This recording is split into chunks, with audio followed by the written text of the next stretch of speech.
Bonjour à tous, bienvenue au webinaire des métiers de l'industrie qui va être enregistré et que vous pourrez d'ailleurs regarder après en replay à partir de lundi sur la chaîne YouTube du format.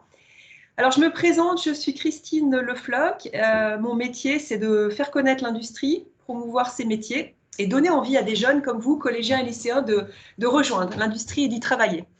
Alors aujourd'hui, je vais vous parler d'un certain nombre de choses, mais avant toute chose, je voudrais vous présenter 3 jeunes parce que c'est surtout eux qui vont parler de leur métier puisqu'ils sont dans l'industrie.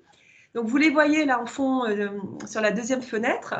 Il y a Roxane qui nous fait un petit coucou. Voilà, Louis qui est au milieu, comme on s'en doute, et Pauline de l'autre côté. Alors tous les 3 sont apprentis au CFAI Formavenir, c'est le centre de formation des apprentis de l'industrie de Haute-Savoie. Et tous les 3 préparent un diplôme, un bac professionnel ou un BTS. BTS, c'est juste après le bac. Donc, ils le font en apprentissage, c'est-à-dire qu'ils passent 15 jours au centre de formation où ils sont en ce moment. D'ailleurs, vous voyez l'atelier qui est derrière eux. Et 15 jours, chacun est dans une entreprise différente où là, ils apprennent leur métier. Donc, ils préparent à la fois un diplôme et un métier. Donc, tout à l'heure, ils vont nous parler chacun d'un métier différent de l'industrie. Mais alors, avant de leur donner la parole, je voulais d'abord commencer par replanter un petit peu le décor, parce que souvent les jeunes ne savent pas ce que c'est l'industrie. Donc à chaque fois, c'est la question. Souvent, l'image d'ailleurs n'est pas très bonne. Donc avant de parler métier, on va déjà faire une petite présentation PowerPoint de quelques minutes sur l'industrie. Alors, elle est en train de charger, et donc l'industrie, effectivement, eh bien, comme disent les jeunes, l'industrie, c'est quoi au juste ? Alors, l'industrie, ce n'est pas un secteur. L'industrie, c'est une multitude de secteurs, parce que dans l'industrie, on conçoit des produits, on les fabrique, mais à quoi servent-ils ces produits? Alors justement, on a un petit diaporama qui montre que dans l'industrie, on fabrique des voitures, on fabrique des avions, on fabrique des trains, on fabrique des navettes spatiales, des satellites, de l'armement aussi, des ordinateurs, des GPS.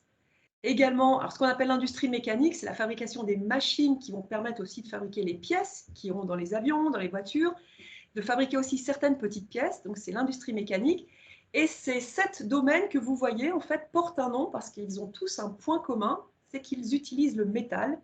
Donc on parle d'industrie métallurgique ou plus communément des industries technologiques. Donc vous voyez, il y a déjà plusieurs secteurs et en fait, ce n'est pas fini parce qu'il y en a encore plein d'autres. Dans l'industrie, il y a également l'industrie agroalimentaire, les cosmétiques, la pharmacie, le textile, l'électroménager. Donc tout ce que vous connaissez, vous, au quotidien, quand vous mangez, vous vous habillez, ce matin la douche, le shampoing, le maquillage peut-être pour les filles, les vêtements, ben effectivement, tous ces produits sont fabriqués dans l'industrie, ou dans des secteurs particuliers de l'industrie. Et ce n'est pas fini, puisqu'il y a encore d'autres secteurs. L'industrie de l'énergie, c'est quoi? C'est l'extraction, la production de pétrole, de gaz, de charbon, d'énergie renouvelable. L'industrie, c'est également la fabrication de l'électricité. En dessous à gauche, vous voyez, il y a la pétrochimie. Alors, la pétrochimie, on utilise le pétrole et le gaz pour fabriquer des produits comme des fibres textiles, des cosmétiques. Vous savez, les filles, parfois, les rouges à lèvres ou certains produits de beauté sont fabriqués à base de pétrole. Et oui, des films alimentaires, ça peut être des sacs en plastique, voilà, plein de petites choses qui sont des dérivés du pétrole et du gaz.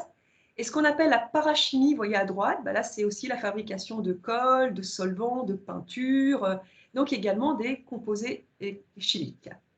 Mais ce n'est pas tout, parce qu'il y a encore d'autres secteurs dans l'industrie. Alors on ne va pas tous les détailler aujourd'hui, mais vous voyez, il y a aussi ce qu'on appelle les matières premières, la fabrication du verre, du caoutchouc, du plastique, du papier, du carton, et puis la transformation du papier. Donc, en résumé, vous voyez, quand quelqu'un vous dit « moi, je travaille dans l'industrie », pensez toujours à lui dire « d'accord, mais qu'est-ce que tu fais? Tu fabriques quoi ?» Parce que vous voyez, il y a une multitude de secteurs d'activité. Et en résumé, je pense qu'on peut dire que l'industrie, elle est partout dans notre quotidien. Les yaourts que vous mangez, les pulls que vous portez, votre skateboard, votre téléphone portable, votre PC portable, etc., etc. En fait, tout ce qui nous entoure est fabriqué, conçu et fabriqué dans l'industrie. Voilà. Donc ça, c'était la première chose qu'on voulait vous dire parce que c'est important. Et après, dans tous ces secteurs qu'on vient de voir, ce qu'il faut savoir, c'est qu'il y a des familles de métiers. Alors, ce n'est pas le jeu des 7 familles, puisqu'il n'y en a que 6, vous voyez, on les a numérotées. Mais il y a 6 grandes familles de métiers. Donc, vous voyez, en petit 1, il y a le métier de la conception. Après, en deux, eh ben, on prépare, on organise la production, c'est-à-dire qu'il faut savoir combien de machines il faudra, combien de personnes, combien de matières premières. Ensuite, au numéro 3, eh bien, on transforme l'idée, la conception, on va la fabriquer. Donc là, on va commencer à donner vie au produit. En petit 4, ce qu'on appelle installation maintenance, ben, c'est tout ce qui est installation des machines, mais également quand une machine tombe en panne, la production s'arrête. Donc il faut des personnes pour remettre en route la machine et relancer la production pour que le client final ben, puisse avoir son produit en temps et en heure. Ensuite, il y a une cinquième famille, c'est la famille des commerciaux, des acheteurs, donc achat, commercialisation, donc les gens qui vont alors, bien sûr acheter les matières premières, mais aussi la personne qui va vendre, qui va commercialiser le produit. Parce que si on ne vend pas le produit, ben, il peut être très joli, mais ça ne servira pas à grand-chose. Et la dernière famille qui s'appelle gestion administration, bah, ça regroupe tous les métiers de la comptabilité, des finances, donc les personnes qui vont faire les factures, les personnes qui vont gérer le personnel, c'est-à-dire recruter les salariés, les former, les payer aussi à la fin du mois, le marketing, la communication, et puis on peut mettre aussi dans ce groupe-là la logistique, c'est-à-dire qui va expédier les produits chez les clients. Donc vous voyez, on a en fait toutes ces familles de métiers, il y en a 150 au total. Donc, vous voyez, 150, c'est énorme et j'ai presque envie de dire qu'il y en a certainement un pour vous. Alors aujourd'hui, on ne va pas pouvoir vous les présenter tous, donc on va vous présenter les métiers de la conception, de la production et de la maintenance. Et là, je vais arrêter de parler un peu parce qu'on on va présenter maintenant directement ces métiers avec nos 3 apprentis que voici. Ça va toujours, tous les 3? Super. Alors, d'habitude, c'est honneur aux femmes, mais on va démarrer par Louis, qui est au milieu. Pourquoi Louis? Bah parce que Louis est en BTS, conception et industrialisation en microtechnique.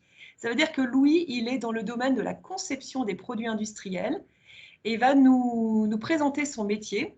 Alors Louis, donc toi, tu es en apprentissage au CFAI Forme Avenir. Tu peux nous dire déjà dans quelle entreprise tu travailles? Ouais. Ok. Alors moi, tout d'abord, donc, je travaille dans l'entreprise qui s'appelle Cérode à Cluse. Donc, on fabrique des outils de découpe et on produit également des pièces en moulage et de la fabrication de machines spéciales. D'accord, très bien. Alors, en quoi consiste le métier de concepteur, enfin technicien en conception? Comment tu pourrais l'expliquer aux jeunes qui nous écoutent en ce moment?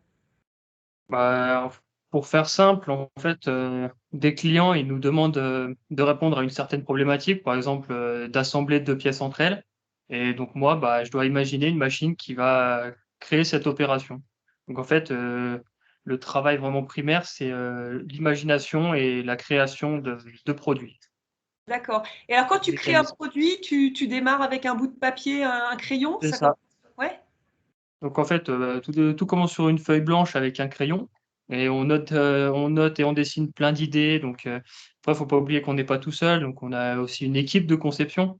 Donc ouais, on dessine, on imagine plein de solutions et donc à partir de ces solutions-là, on les modélise. Donc là, je m'adresse surtout aux jeunes qui utilisent SolidWorks en technologie. ouais. Et donc sur ce logiciel-là, bah, on crée tout l'ensemble, les pièces et tout ça, avant de passer sur la partie fabrication et validation. D'accord. Donc, quand je Voilà, t'écoute, j'ai l'impression qu'il faut quand même avoir une bonne vision en 3D, hein, la géométrie dans c'est ça. l'espace. Faut être capable de se représenter les objets vraiment dans sa tête, sous toutes les perspectives possibles. Bon après, faut pas avoir peur, ça vient avec l'habitude. D'accord. Et justement, qu'est-ce qui te plaît dans ton métier? Bah, on va dire que c'est jamais pareil, faut innover, faut réfléchir, il y a du contact avec tout ce qui est fournisseur aussi, parce qu'on n'est pas les seuls, à travailler dans certains domaines, parce qu'on est quand même, combien? 200 ou 300 entreprises dans la vallée. Donc, voilà, tout le monde travaille ensemble, donc, il y a aussi ce contact qui est D'accord. plutôt sympa. Donc là, tu es en train de nous dire que dans l'industrie, de toute façon, déjà, c'est un travail d'équipe parce que tu travailles avec tes C'est ça. collègues, bien sûr, du bureau d'études, mais tu travailles aussi avec d'autres personnes qui sont dans d'autres services de l'entreprise. Est-ce que... Oui, on travaille aussi, bah, avec la partie fabrication, donc, Ouais, avec, Roxane. voilà. Et puis, tu travailles aussi avec d'autres services? Bah, tout ce qui est bah, la gestion, parce que voilà, il y a une certaine organisation à avoir, il y a nos clients, nos fournisseurs, donc D'ailleurs, le travail de l'industrie, c'est une grande équipe. D'accord, travail d'équipe, tiens, ça c'est intéressant. Et justement, est-ce que parfois tes projets, tout ce que tu imagines, tu conçois, tu prépares, parfois tu es obligé de le jeter à la poubelle parce que ça ne plaît pas au client, ou Ouais, peut-être c'est ça, si ça ne plaît pas, parfois ça ne fonctionne pas, il y a ça aussi. Est-ce que ça c'est arrive? ça. Ah oui, ça arrive très souvent, hein, on arrive, un petit peu pas dire au bout d'un projet, mais on fait des revues aussi régulièrement avec les clients et le client me dit, «Bah, moi je voyais pas ça comme ça». Et du coup, bah, on recommence, du début et on peut repartir directement sur une feuille, hein. Donc c'est les joies du métier, on va dire. Donc ça veut dire qu'il faut être persévérant, il ne faut pas lâcher l'affaire. Très persévérant. Faut toujours être à l'écoute des technologies parce que voilà, ça peut toujours servir. Certains nouveaux procédés, nouveaux mécanismes, inventés ailleurs, faut pas les mettre de côté. Et qu'est-ce qui fait que tu t'en es venu à ce métier de conception? Pourquoi ça? Pourquoi pas autre chose? Bah, tout d'abord, j'ai commencé par un bac professionnel en technicien d'usinage, donc j'ai vu toute la partie fabrication et donc j'ai voulu voir plus loin et savoir être un petit peu à la place de ceux qui me donnaient du travail, quand je faisais, mon bac et du coup, je me suis retrouvé en conception et justement, bah, donner des pièces, à ma collègue, qui fait, actuellement le même bac. D'accord. Et après, tu as envie de continuer dans ce métier-là ou tu as envie d'évoluer peut-être vers un autre métier et peut-être même poursuivre tes études? Ouais, bah, oui, oui, moi on va dire j'essaie de viser une école d'ingénieur en conception dans l'automobile, donc toujours, rester dans la conception, mais sortir un petit peu de l'industrie productive, qu'on a ici. D'accord. Alors, ce qui est intéressant, c'est que ce que tu es en Ouais, train de dire, c'est que toi, tu as démarré par un bac pro, tu as poursuivi en c'est ça, BTS et tu vas encore continuer parce que, effectivement, ce que tu dis est tout à fait vrai. C'est qu'on peut tout au long de, quand on rentre dans une formation, eh ben, on peut continuer plus un bac plus 2, bac plus 3, bac plus 5, bien sûr, en fonction de sa motivation, bien entendu, hein. Et puis, c'est ça, et le fait de le faire en apprentissage, je pense que ça doit aider également à poursuivre c'est ça. sa formation. Oui, parce que du coup, on a quand même un grand contact avec les entreprises, donc ça nous fait également, de l'expérience, des contacts et ça permet d'évoluer, un peu plus facilement que dans un bac général, on va dire. D'accord. Alors, C'est tu ça, disais tout à l'heure donc que tu travailles avec ta collègue c'est donc ça. Roxane qui est juste à côté. Alors Roxane, elle est en bac professionnel technicien d'usinage. Donc là, on a vu la conception avec Louis et ensuite, bah, effectivement, quand le produit est conçu, c'est bien, mais après, il faut bien le fabriquer. Donc Roxane, tu peux nous expliquer comment ça se passe justement quand tu reçois un plan de la part du bureau d'études? Qu'est-ce que tu en fais, toi? Comment ça se passe? Et d'ailleurs, c'est intéressant parce que juste derrière toi, il y a l'atelier d'usinage. Nous, nous, on reçoit les plans par exemple, des bêta-sim, on va dire. Et à partir de ce plan, on va faire une étude de fabrication pour savoir dans quel matériau on va faire, dans quel brut on va partir, sur quelle machine on va usiner. Donc, on met tout ça sur papier. Ensuite, une fois qu'on a un peu les bases, on va continuer avec une gamme opérationnelle. C'est là où on va décrire les opérations d'usinage une par une. Si on fait un perçage, si on fait le contour d'une pièce, etc. On va toutes les avances, les outils qu'on a utilisés. Ensuite, on passe à la partie programmation, qui est assez sympa, moi j'aime bien. Et là, on va utiliser un logiciel d'FAO qui s'appelle TopSolid. C'est une fabrication assistée par ordinateur, où on prend la pièce et on fait les étapes une par une pour faire le programme qu'on va mettre dans la machine par la suite. Mhm. Et après, on passe en concret, on monte les outils dans la machine, on commence par le réglage de la machine pour éviter de faire des erreurs. Et puis, on commence par des pièces simples. On a cette pièce-là Oui, on est parti d'un cube. Puis oui, après, on a fait tout un contour avec un alésage au milieu, là, oui. et une rainure, je sais pas si on peut bien voir. On voit bien, ouais. Oui, voilà. Et c'est ça qu'on fait, nous, on fait ça en atelier et on fait une première pièce. Une fois cette première pièce faite, on se retrouve dans la salle où on est de métrologie, où c'est là qu'on contrôle avec des appareils. Donc Des tu appareils contrôles où on les pièces, contrôle. ouais. Tu contrôles Voilà, pour voir si effectivement elles sont aux bonnes cotes et elles correspondent bien au cahier des charges, en fait. c'est ça. Bon, généralement, on n'a pas la pièce bonne du premier coup, mais c'est le jeu. Une fois qu'on fait le premier contrôle, on regarde ce qui va pas et on fait la correction dans la machine et on recommence jusqu'à avoir une pièce parfaite. Donc c'est Mm. hyper minutieux quand même, hein. Il faut être vraiment déjà très organisé parce que quand tu nous expliques ce que tu fais, c'est étape par étape. Donc c'est vraiment très chronométré, enfin une belle chronologie. Et puis Ouais. ce que tu dis, c'est qu'également, voilà, il faut, on fait une pièce, elle est déjà rarement bonne, donc il faut à nouveau régler la machine, à nouveau revoir son programme. Il y a une chose qui est intéressante aussi dans ce que tu disais, c'est les programmes de fabrication assistés par ordinateur. Louis, lui, Mm. parlait des logiciels de conception assistés par ordinateur. Donc, ce que vous êtes en train de dire tous les deux, c'est qu'il y a quand même beaucoup d'informatique. Il faut Oui, vraiment... énormément. Ouais, Mm. énormément, Même oui. maintenant sur les machines. Maintenant sur les machines, on est à 90%. 90% du temps, c'est des machines à commande numérique, donc il faut être quand même familiarisé avec l'informatique. D'accord. Et j'ai envie de te demander, Roxane, toi, tu es technicienne, donc tu es future technicienne d'usinage. Donc ça, c'est un métier où il y a énormément de travail. D'ailleurs, tous les trois, je voulais le préciser, tous les trois apprentis sont dans des métiers où il y a du travail, où il y a des débouchés professionnels. Donc, ils n'ont aucun souci à se faire pour la sortie du centre de formation. Est-ce que c'est difficile, Roxane, d'être une femme technicienne d'usinage? Est-ce que tu Non, ça va. Est-ce que tu as des collègues femmes qui ont le même métier que toi? Est-ce qu'il y en a? Ah oui, il y a pas mal dans mon entreprise. Bon, on est une grosse entreprise, mais il y a je vois de plus en plus de femmes arriver, même en formation aussi, qui sont sur les machines, les mains dans l'huile et tout ça, mais il n'y a pas de souci. Puis même généralement, quand on a une difficulté, on peut aller voir des garçons sans problème, ils nous aident. Ils nous aident. Il y a pas... Ça, là-dessus, il n'y a pas de souci. Ils sont très gentils avec nous aussi. Mm. Et toi, justement, ton entreprise, quelle est-elle et où est-elle? Moi, je travaille chez Perna Emile sur le site de Marigné, voilà, qui fait principalement des pièces automobiles. D'accord, ok. Donc des pièces, j'imagine, très techniques. C'est quoi? Ah, c'est C'est pour des boîtes de vitesse, c'est ça? C'est ce que tu disais? Oui, on a pour des boîtes de vitesse ou des pièces en deux moteurs, on a un peu de tout. D'accord. D'ailleurs, c'est un milieu qui est très exigeant, l'automobile, parce qu'effectivement, les clients, les constructeurs auto, en général, ils sont très exigeants avec leurs sous-traitants. Donc, alors, vous deux, donc, conception, fabrication, et alors après, quand tu casses ta machine, qu'est-ce qui se passe, Roxane? Bah là, on fait appel à Pauline qui est en maintenance pour nous aider à réparer les machines. Donc, c'est C'est pas SOS simple. médecin, c'est ça, Pauline? C'est ça. Alors, Pauline est en bac pro maintenance des équipements industriels. Est-ce que tu peux nous dire justement quand Roxane casse sa machine, comment tu t'interviens? Qu'est-ce que tu fais? Bah, ça va dépendre si c'est une panne qui va être mécanique ou électrique.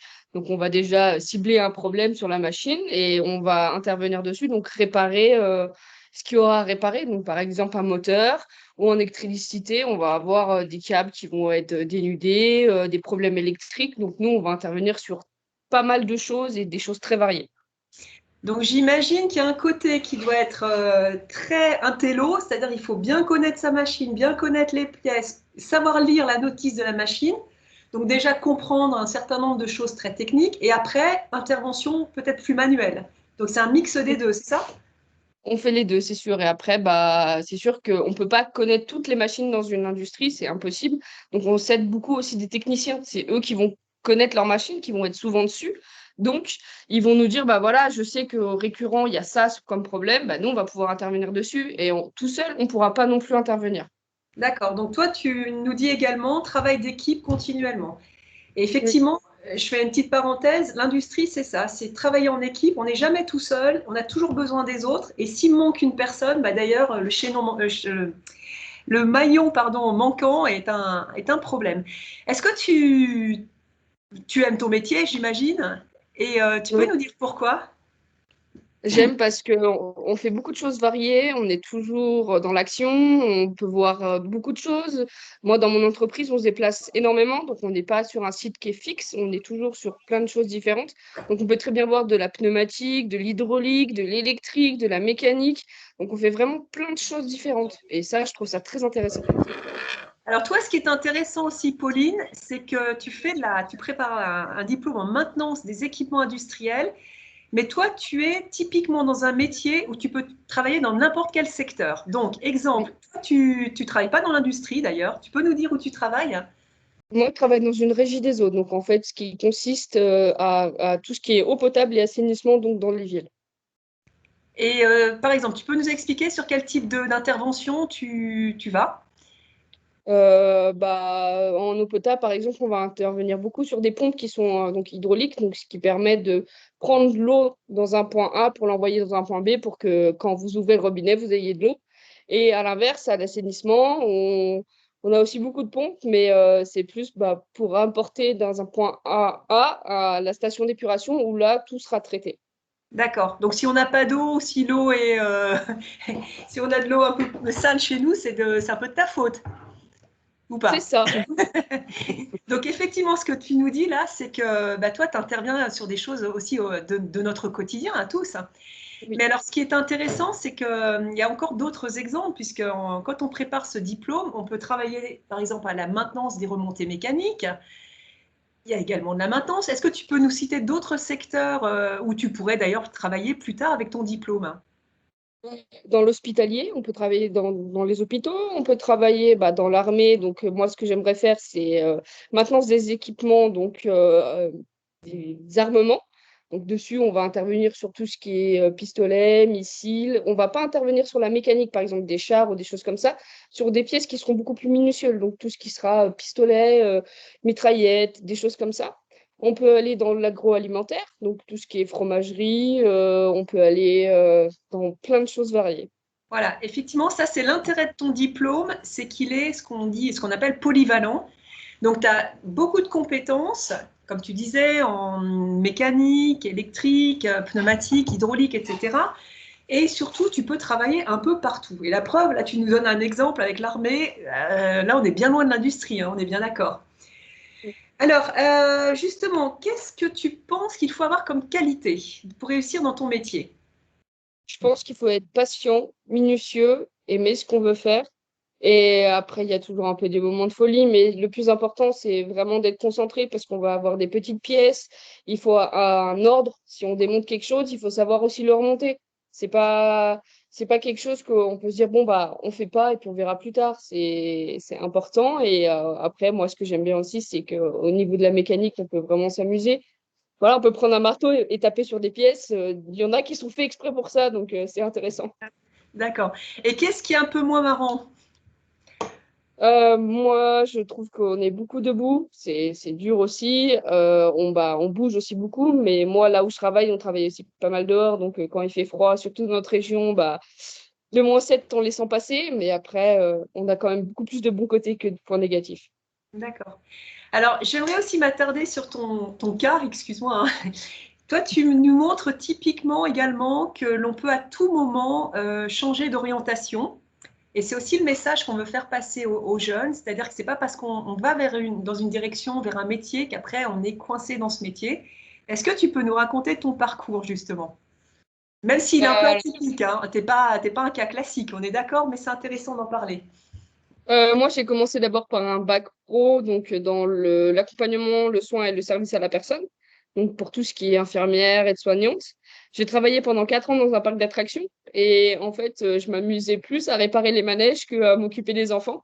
Donc, je trouvais plus intéressant de changer de voie. Donc, j'ai repris mes études après 4 ans après mon bac. Donc, j'ai repris à 22 ans pour retourner dans une classe avec des jeunes de 15 ans à peu près. Ouais, c'est bien. Et est-ce que donc après, tu vas aller directement dans l'armée ou est-ce que tu veux continuer en BTS? Donc BTS, Non, c'est je le vais faire d'abord un brevet. BTS. D'accord. BTS, je précise, c'est le brevet de technicien supérieur qui se prépare en 2 ans après un bac professionnel. Donc tu souhaites aller en BTS? Oui. D'accord. L'objectif étant quoi pour toi avec ce BTS? Déjà parce que j'ai repris mes études, je veux aller au plus loin que je peux. Et puis quand on rentre dans l'armée, plus le niveau d'études on a, plus on va dire on peut être gradé. Donc c'est aussi très important. Et puis après, on a aussi différentes écoles selon notre niveau d'études. Hmm, d'accord. Et avant que je repasse la parole à tes collègues, est-ce que tu peux nous dire ce que ça t'apporte l'apprentissage? Parce que c'est aussi le thème de l'édition format de cette année, l'alternance. Est-ce que toi, tu es convaincu par l'alternance? Oui, pas pour plusieurs raisons. Déjà, on va être honnête, l'argent, hein. Je pense que tous les jeunes, et même nous, on est contents d'avoir un salaire à la fin du mois. Que honnêtement, moi, rester 7 heures assis derrière une chaise tout le temps, je pouvais pas. Donc déjà, être en apprentissage, ça coûte. On a des semaines où on est en entreprise, on voit le vrai métier, on travaille avec des personnes qui sont spécialistes dans ça. Donc on a aussi un contact beaucoup plus important qu'avec des professeurs qui sont certes ici très qualifiés et qui ont déjà vécu ce que nous, on a vécu. Mais voir vraiment le vrai dur du métier, c'est très important parce que si au final on n'aime pas ça, on va pas se rendre compte à l'école, on va se rendre compte quand on sera dans l'entreprise. Donc là, on pourra pas dire bah je savais pas parce qu'on saura au final. Ouais, voilà, ça permet effectivement de savoir si ça plaît ou pas, comme tu dis. Et puis d'avoir de l'expérience professionnelle. Merci beaucoup, Pauline. Est-ce que Roxane, tu peux nous dire si tu devais convaincre les jeunes, et j'ai envie de dire les filles, parce que les filles, je fais un petit focus, mais les filles, on a besoin de vous dans l'industrie.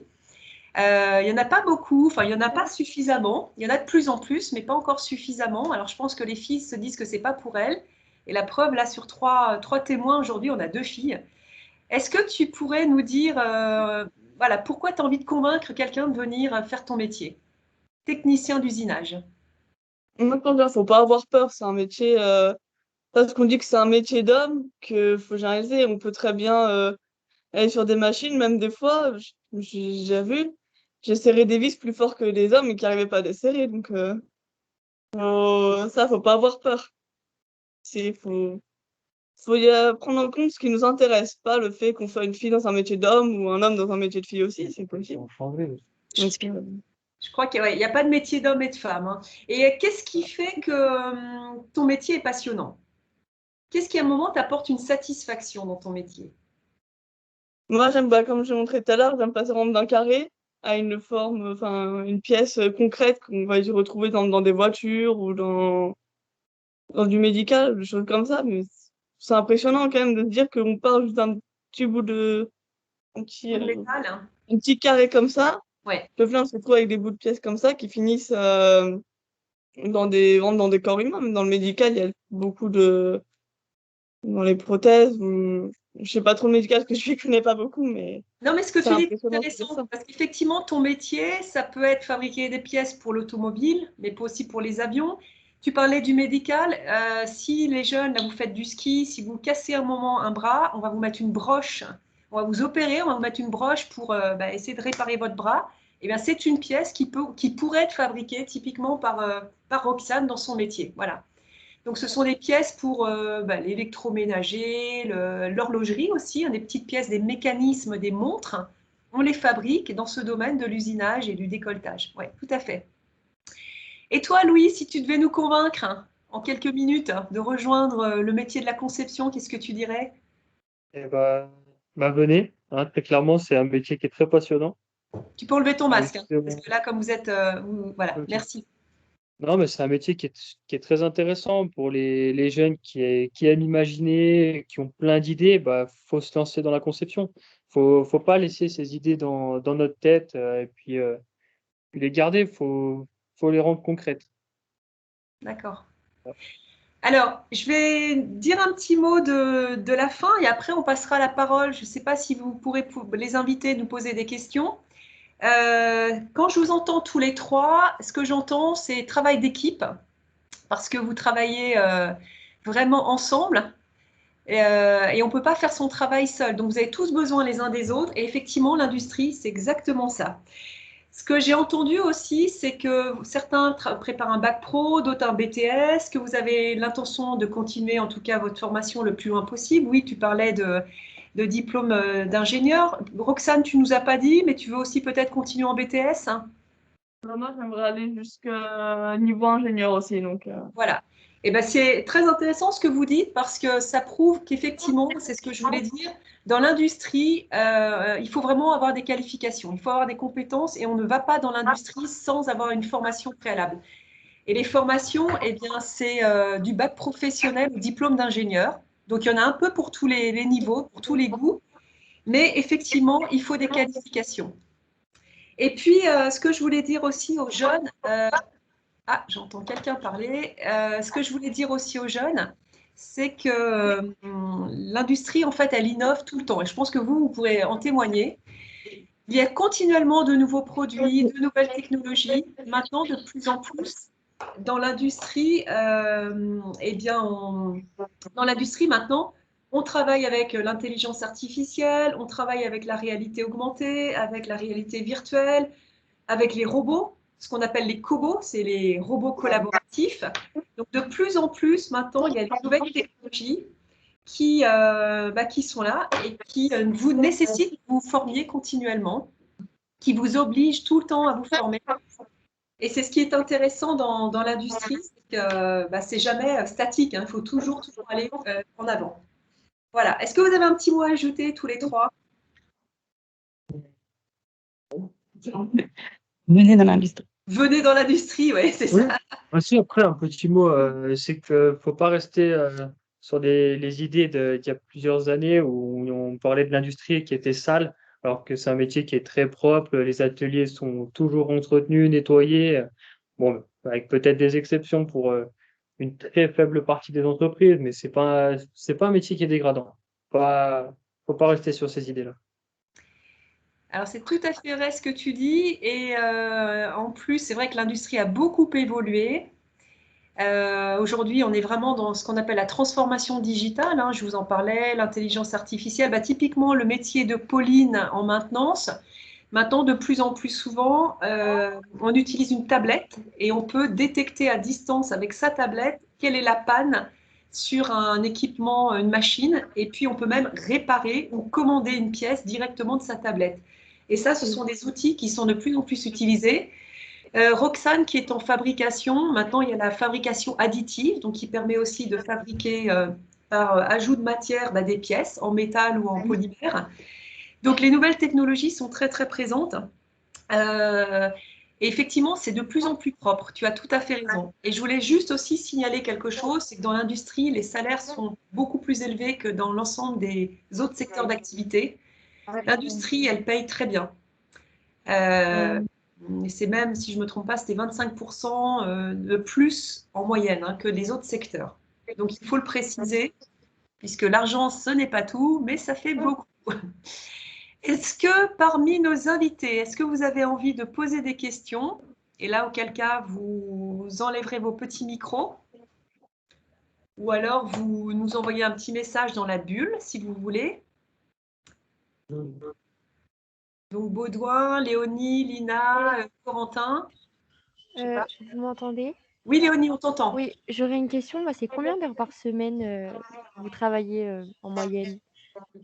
Heures par semaine. C'est en apprentissage, si on a moins de 18 ans, on a un contrat à 35 heures par semaine, et si on a plus de 18 ans, on peut aller jusqu'à 39 heures. Sachant que tu es payé en heures sup dans ces cas-là, si tu fais 39. C'est ça, c'est le salaire de 35 heures basique, et après, c'est les heures sup pour les 4 heures Oui, suivantes. d'accord. D'autres questions?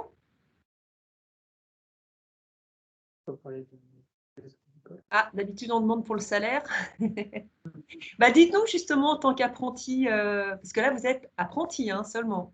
C'est ça. Combien vous gagnez, si ce n'est pas indiscret, mais ça l'est pas. De toute façon, c'est une grille, donc c'est facile de retrouver. Tu ne sais pas combien tu gagnes, oui. Oui, justement. Moi, étant en apprentissage depuis déjà quelques années, je suis à l'équivalent d'un SMIC net. Donc, dis-nous pour les jeunes, ils ne savent pas forcément ce que c'est exactement. C'est, on va dire, entre 1200 et 1300 euros par mois. Net, ouais, c'est bien. C'est ça. Et Roxane? Moi, vu que je suis en 3e année d'apprentissage et que j'ai passé mes 18 ans, maintenant je suis à 400 du SMIC, donc c'est à peu près 1300 euros par mois. Donc, putain, je suis mon payé, c'est pas mal, c'est normal. Vraiment longtemps, je sais pas. Et Pauline? Moi, je suis à 1100 à peu près. Ah, mais c'est bien, Effectivement, c'est bien ce que Première vous année dites. d'apprentissage. Alors, c'est Première bien année parce d'apprentissage. que l'apprentissage, c'est effectivement, on prépare un diplôme, on prépare un métier, mais comme ils sont tous salariés d'une entreprise, Dans l'industrie. l'entreprise les rémunère. Donc, c'est l'intérêt aussi d'une formation en apprentissage. Voilà. Outre le fait d'alterner théorie, pratique, d'être en cours, d'être en entreprise, Là, d'ailleurs, derrière eux, en fait, on est au CFAI et en fait, c'est un atelier parce que quand vous êtes au centre de formation, il n'y a pas que de la théorie. Vous voyez, là, on est en atelier d'usinage, il y a des jeunes qui ont cours. Bon, là, c'est le cours en atelier, c'est-à-dire qu'ils vont mettre en pratique ce qu'ils ont appris en cours, hein, bien sûr, la partie théorique. Et puis, ils s'entraînent sur des machines qui sont exactement les mêmes. Alors, en fait, il est très grand l'atelier, hein, vous ne voyez pas forcément, mais il est très profond, il y a des machines un peu partout. Mais ils vont s'entraîner sur les mêmes machines que celles qu'ils auront dans l'industrie. Voilà, on a le même type d'équipement pour qu'il n'y ait pas de différence et qu'ils soient très à l'aise quand ils arrivent dans l'entreprise. Et quand ils finissent leur formation, donc en bac pro, c'est 3 ans, BTS, c'est 2 ans, mais en fait, ils connaissent tellement bien le métier, puisqu'ils ont eu beaucoup d'expérience professionnelle. Quand ils sont embauchés à la fin de leur contrat d'apprentissage, ils sont tout de suite opérationnels parce qu'ils connaissent parfaitement le métier. Alors, ils ne sont pas obligés de rester dans leur entreprise, hein. Quand ils ont fini leur contrat, s'ils veulent, ils peuvent changer d'entreprise. Mais l'intérêt, souvent, c'est que quand on prend un apprenti, c'est qu'on a l'intention de le former, de le garder. Donc, la plupart d'entre eux vont rester dans leur entreprise et n'auront même pas besoin de chercher du travail. J'ai bien résumé, les jeunes? Je ne vous entends plus. Ah oui, le micro est coupé. Mais c'est bien résumé? Oui, c'est ça. Est-ce qu'il y a d'autres questions, nos invités? Baudouin, Léonie, Lina, Corentin? Est-ce qu'il y a des choses que vous souhaitez qu'on approfondisse ou qu'on n'a peut-être pas toujours été clair? Bonjour, vous m'entendez? Oui. Oui. Bonjour. Alors, bon, moi, c'était pas tant sur la création, la conception, c'était plutôt sur ce qui allait suivre derrière, qui m'intéressait, plus de la gestion, ce genre de choses. Ce que j'ai fait un bac pro électronique, on utilisait déjà SolidWorks, entre autres, et c'est pas quelque chose qui m'avait parlé. Je suis pas quelqu'un de très manuel, donc moi, c'était plutôt dans ce qui allait suivre après les conceptions. D'accord. Alors, oui, c'est une bonne question parce qu'effectivement, là, on a fait un focus sur 3 métiers. Avant de répondre à ta question, je voulais dire, effectivement, nous, on propose aussi d'autres métiers dans l'électrotechnique, dans la domotique, la robotique, la logistique. Donc, on a effectivement, dans notre pôle formation, on a à peu près une 50aine de formations qui vont du bac pro au bac plus 5. Donc dans différents secteurs, voilà, différents métiers. Alors toi, ta question, Baudouin, qui est plus, a priori, si j'ai compris, dans la gestion, donc effectivement, ça peut être des métiers dans le domaine de la comptabilité, parce qu'il faut bien un moment, effectivement, régler les factures, enfin, s'occuper toute de la gestion d'entreprise. On a également des formations dans le domaine de la gestion du personnel, dans le management. Toi, il y a quelque chose qui t'intéressait plus particulièrement? Alors, j'ai juste loupé le tout début avec la présentation, donc c'est vrai que j'ai pas eu le temps de bien voir tout le schéma, mais je sais pas trop justement. Alors, donc effectivement, il y a aussi des métiers. tout ce qui est il y a aussi tous les métiers de la logistique, peut-être. Peut-être que c'est ça que veut dire Oui, peut-être, oui, Jeanne. logistique. Alors, donc effectivement, le métier de la logistique, très important, il y a du travail aussi. Là, on a plus fait un focus sur des métiers, disons, qui sont ce qu'on appelle, nous, des métiers en tension, où il y a vraiment un manque de personnes, un manque de personnel, et là, il faut vraiment recruter. Mais tous les métiers, globalement, recrutent, parce que l'industrie a besoin de main-d'œuvre. Alors, ce que je peux te proposer peut-être, c'est qu'on se mette en contact directement après pour que je te parle peut-être un peu plus largement des métiers. Et puis voilà, je te donne des indications sur les métiers, alors soit de la logistique ou de la comptabilité ou de la communication, du marketing, qui peuvent s'exercer dans l'industrie également. Ouais. Mais il y a 150 métiers, donc. Oui, j'imagine. Donc, ce que je te propose, c'est qu'à la fin, de toute façon, tous, donc aujourd'hui, l'intervention sera en replay lundi sur la chaîne YouTube de Format. Et tous, on vous a donné une adresse mail, ce qui est celle de Format, justement, format.annecy@gmail.com, qui va recueillir toutes vos questions qui pourraient venir ce soir, demain, ou si vous avez des copains après qui se posent des questions, vous nous envoyez vos questions, et puis moi, elles me seront transmises et je vous répondrai rapidement. D'accord. Merci. Avec plaisir. Lina, une petite question ou Corentin? Alors, pendant que vous réfléchissez à votre question, ce que je vous invite à faire, c'est d'aller sur la page du site Format. Il y a un moment, il y a un onglet qui s'appelle Fiche métier. Et vous retrouverez des informations sur les industries technologiques, les industries métallurgiques, technologiques. Et surtout, vous avez en bas la liste des établissements qui proposent des formations. Ce que je vous invite à faire, c'est d'aller aux portes ouvertes. Alors, tout le monde en ce moment organise des portes ouvertes sur rendez-vous. D'ailleurs, le CFAI Forme Avenir, là, qui a 3 sites, hein, à Thiers, à côté de Cluse, à Annecy et à Passy. C'est sur rendez-vous. Donc, vous passez un petit coup de fil si vous voulez venir visiter les ateliers, on le fait. Et puis d'ailleurs, tous les autres établissements qui préparent ces diplômes le font également. Donc surtout, allez voir si vous avez un doute, visitez, rencontrez les gens pour affiner votre projet et puis savoir si ça vous plaît ou pas.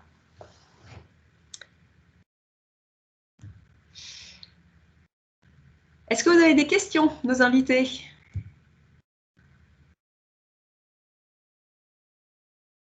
Non? Alors, écoutez, on est plutôt dans les temps puisqu'on avait jusqu'à 9h15, il est 9h14. J'espère que vous aurez appris des choses. J'espère que dans ces 150 métiers, il y en aura un pour vous. Il y en a certainement un pour vous. Maintenant, lequel?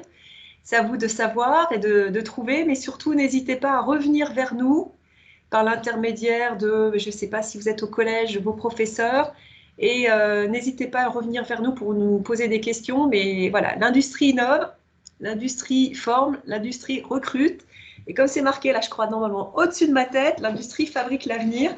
Donc, écoutez, on espère que vous serez des nôtres un jour ou l'autre, que ce soit en bac pro, en BTS, en diplôme d'ingénieur. Nous, on a différents types de formations, donc on peut se retrouver à tout moment de votre formation. Bon, écoutez les jeunes, tiens Céline, ouvre juste le micro pour que les 3 apprentis nous disent au revoir. Merci beaucoup à tous les 3. Merci de votre participation. Et puis, merci à nos invités d'avoir été parmi nous aujourd'hui. Et puis, Ne bougez pas, je vais vous prendre en photo avec elle. à bientôt. Bonne journée.